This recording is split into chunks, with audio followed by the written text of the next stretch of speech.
If you're getting just uncomfortable when they're talking to you, whether they're hitting on you or just being inappropriate, that's like number. You're talking like hitting? Like, you know.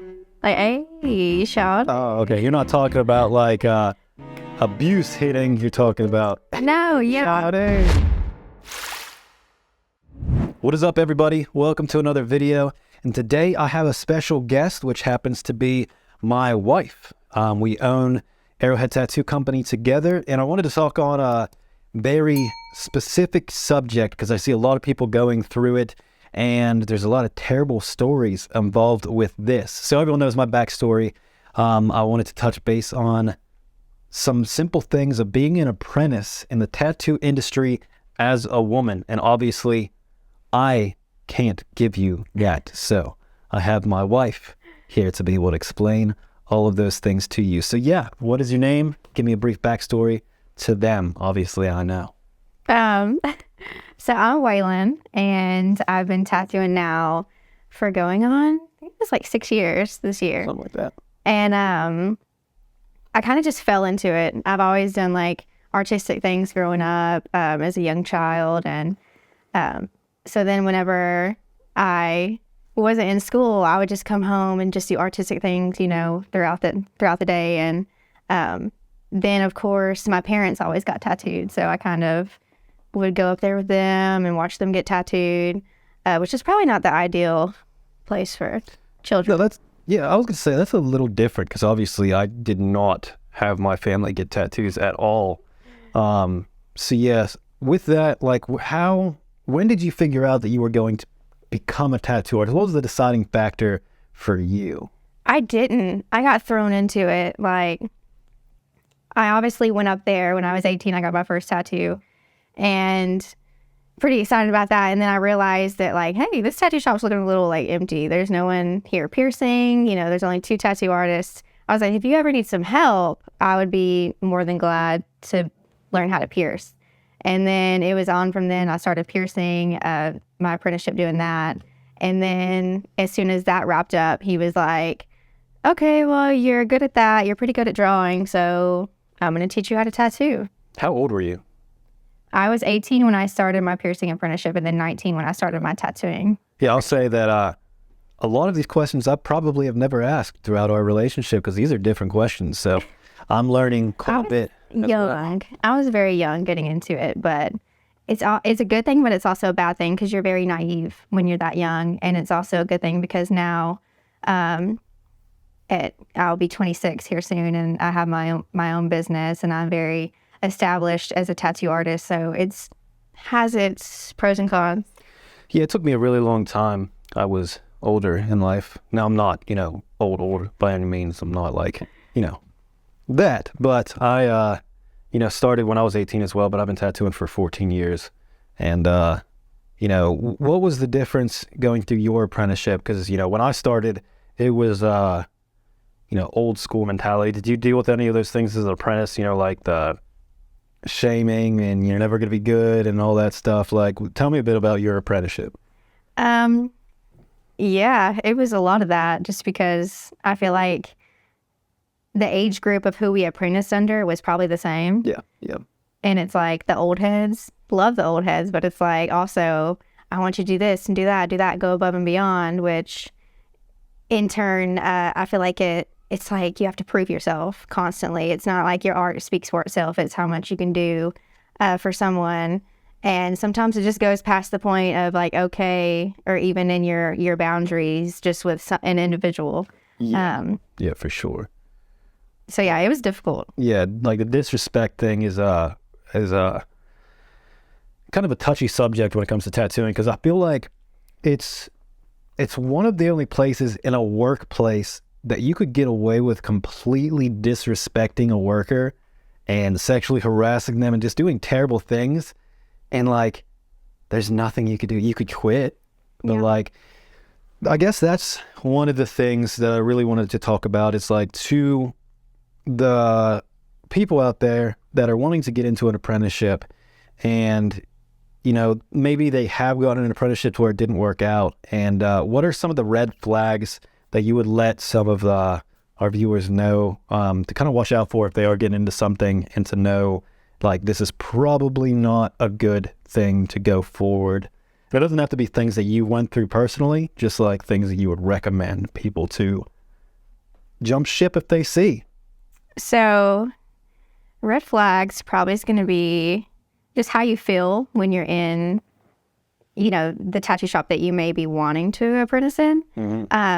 Go and talk to them, because if you're not, I hate to say like vibing, but it is vibing. If you don't have good vibes with someone, then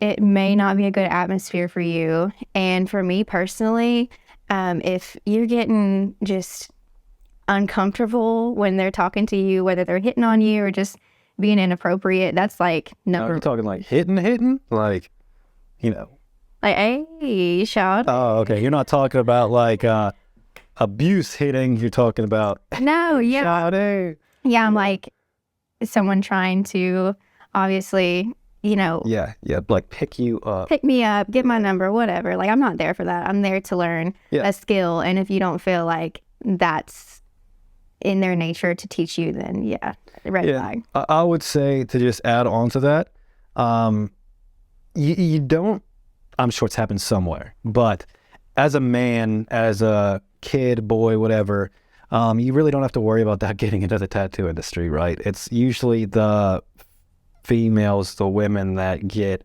sexually harassed and abused in the tattoo world. Now, like I said, I'm sure that there's a crazy story out there that some dude got in and, tried to get him, a little bit, tried to holler at him, but, we're talking about from a basis of, females in the industry. It's definitely happens a lot more. Like with men, you're going to deal with the more hitting side of hitting on you. Just like, my first apprenticeship, I seen my mentor throw someone through a wall. And that's why I left, because I was like, I don't want to be the next dude thrown through a wall next time he's on some drugs. So, there's two sides to this. It could be really rough. This one's obviously focused more on women. So I just wanted to go through with some of the things, the key factors of, throughout your life as a tattoo artist. Have you experienced any of these things? Obviously, not going into detail. Some things might trigger some other stuff. So just very, quickly go over some stuff that you've experienced. So first off, like if I went into my apprenticeship thinking that I knew the man that was going to be teaching me this skill, and I felt really comfortable in that. He too made me feel comfortable, like, hey, this is an environment for you. And then over time, the months, you really see someone for who they are, especially when you're working underneath them. And just the verbal abuse that eventually down the road led to sexual abuse. It's a serious thing, and it wasn't something that I ever thought that I would go through until I was going through it. And luckily, I was able to get my apprenticeship, because if I would have gone through all that, and it would have been like for nothing. Yeah. Because when you're apprenticing, you feel like you're just like this big, like low man on the totem pole, which in a sense you do have to, I guess, prove your worth, just like in any job. You also feel stuck too. So you do feel stuck. Yeah. You don't always realize the things that are happening until, you look back and you're like, that was kind of messed up. You know what I mean? Well, because 6 months could go by and they could be like, hey, you're not working out. And then you have to go to another shop, and then it's another 6 months to a year where you're apprenticing. And so honestly, like, I just kept my head down and dealt with what I had to deal with until I was able to get my license, and then I just bounced. Yeah. So do you feel like going through those things, do you feel like it has had a negative impact on your tattooing? Like when you went through those things, did it affect your ability to tattoo? Now that you're out of that atmosphere and all those things, looking back, do you feel like you would have been able to get there faster without dealing with those things? Probably so, because I feel like it was less teaching me what I needed to know, which you hear that a lot. You're never going to get taught anything really when you're apprenticing that's core values that you need to know. But honestly, watching the other artists in the shop and not paying attention to any of the other stuff that I went through, it really got me through, and it made me almost more grateful that I went through that, because how I want to treat my future apprentices is nothing of the sorts. And I kind of just took that and fueled it into what I wanted to do with my own shop and what I didn't want to do. Our shop. Our shop. Our shop, yeah. Cool. So, yeah, with that, I've touched base on this quite a few times, but this is the reason that I do what I do. So people don't have to go through those experiences that obviously we have both gone through in our careers, because it's terrible. I remember like getting sick every morning before going into the tattoo shop, because I was like, I was just didn't know what to do. I didn't want to go to another shop. I felt stuck, and that's not okay. That's not okay to feel that way. It's not okay to treat someone that way. Even if you are a tattoo artist that's been tattooing, 365 years and you've won every Tat Blaster award known to man, like that doesn't give you you just do art on people, bro. Like, Tat wizard. You're just an artist at the end of the day. Like there's you have a God complex, but that doesn't mean that you are I feel God. like the majority of the men in the tattoo community that I've personally met are all like that. They all have some sort of complex of I'm going to belittle you. Yeah, no, for sure. And that's one thing that I see changing, online, and the new people coming into the tattoo industry, not having to go through those things, because I feel like that has a big role to play too, because there's two ways you could go with it. After going through a disrespectful apprenticeship, you could either go be like, yeah, I went through it, I'm going to make this dude go through the exact same thing because that's how I got here. Or you could be like, yeah, that was miserable. People think that's respect. Yeah, but what you can do for me, it shows your respect and loyalty. Which, in a sense, for sure. But I had to go clean this dude's house, and I know he does not clean house well. Yeah, I was an apprentice going in to learn how to tattoo. No wonder you didn't make it. Yeah. And I was like, I have to go mow your yard? What does this have to do with that? This isn't Karate Kid, wax on, wax off stuff. They literally taught me nothing. Yeah. I don't have to start a coil machine with, a pull cord like a lawnmower. But yeah, so that's just a couple things that obviously, the red flags, if you're going through anything like that. What would be the deciding factor of when should somebody walk out? Enough is enough. Yeah, what should they do? What's the process that they should go through? How should they talk to their mentor about going away if that does happen? And I'll give my advice on that after yours. Okay. I don't know if there's any right way to deal with it. I mean, of course, it depends on what you're going through, but I feel like having a strong conversation in the beginning before you even get to that point, because there is such a cloud around it, is important. So right off from the rip, you're on the same terms.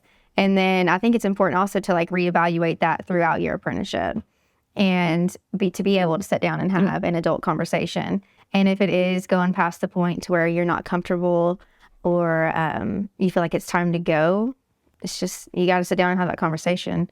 And it's obviously never going to be easy, but if anyone's verbally abusing you, that's number one. If they're saying any kind of slurs towards you, whether it be sexually or just emotionally, that's time to go. Yeah, for sure. Now, calling you an apprentice, I would not classify that as a slur. I know that some people don't like that, but that's one thing that's never going to change. You're just going to be called an apprentice. Well, that's on your license. You're a tattoo apprentice. Yeah, one thing I would say that, I'm terrible with names. So, my apprentices do understand that it takes me quite a while to remember somebody's name. So I do call them apprentice. And I let them know that that's not to disrespect them by any means. I just would rather call them an apprentice than making up a new nickname every time I see them, which I still do anyway. You nickname everyone. Yeah, that's except for me. Remember their names, and you've had a couple nicknames as well. Oh, yeah, just just rolls off the tongue. But so my advice: get a drink of this coffee quick. Tattooing 101. Capri Sun. Yeah. So my advice would be understand your surroundings. So like I've went through an experience to where I was leaving a shop and it was pretty hostile. It was not the way I wanted to leave. I tried to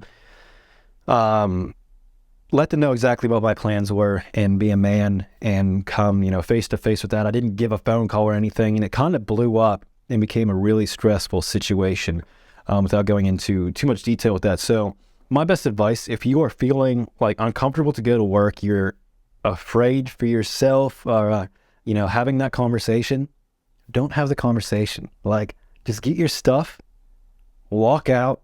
Yeah, they're going to call you and be like, yeah, I'm done. These are the reasons that I left. You don't have to have that face-to-face conversation. Well, sometimes things will never get resolved. Exactly. There is no talking about anything. Some people.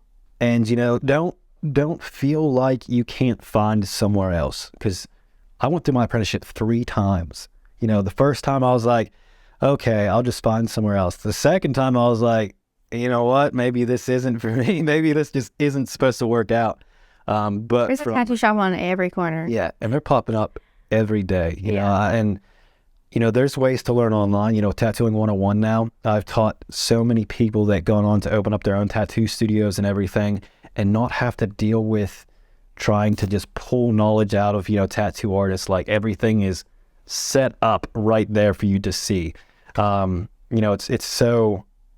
It's way more simple to become a tattoo artist nowadays than it was back, when dinosaurs were around when I apprenticed, and then whenever you were an apprentice, 7 lovely years ago. So dinosaurs were not around.